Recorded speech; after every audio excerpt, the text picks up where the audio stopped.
بسم اللہ الرحمن الرحیم۔ میرے محترم سامعین و ناظرین، آج میں آپ کی خدمت میں تکبیرات تشریق کا وقت اور ان کے پڑھنے کا درجہ ذکر کروں گا کہ ان کا پڑھنا فرض ہے، واجب ہے یا سنت ہے۔ تو سب سے پہلے تکبیرات تشریق کیا ہیں؟ یہ کلمات تکبیرات تشریق کے آپ سنیے: اللہ اکبر، لا الہ الا اللہ واللہ اکبر وللہ الحمد۔ یہ تسبیحات انہیں تکبیرات تشریق کہا جاتا ہے۔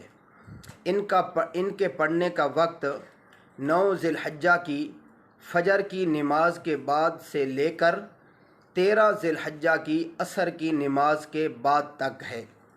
جب 13 ذی الحجہ کی عصر کی نماز ادا کر چکیں گے تو اس کے بعد ان کے پڑھنے کا وقت ختم ہو جاتا ہے، اور ان کا پڑھنا واجب ہے ہر فرض نماز کے بعد، یہاں تک کہ جمعہ کے 2 فرضوں کے بعد بھی یہ ان کا پڑھنا واجب ہے، اور عید کی نماز کے بعد بھی ان کا پڑھنا واجب ہے۔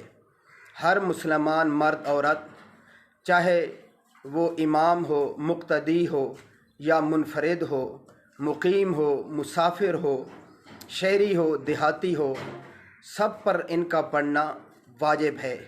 البتہ عورت وہ آہستہ آواز میں پڑھے اور مرد وہ متوسط آواز میں پڑھے۔ میرے محترم سامعین و ناظرین، اس مسئلہ کی دلیل دیکھیے البحر الرائق، صفحہ نمبر 164، جلد نمبر 2۔ اللہ جل شانہ ہمیں عمل کرنے کی توفیق عطا فرمائے۔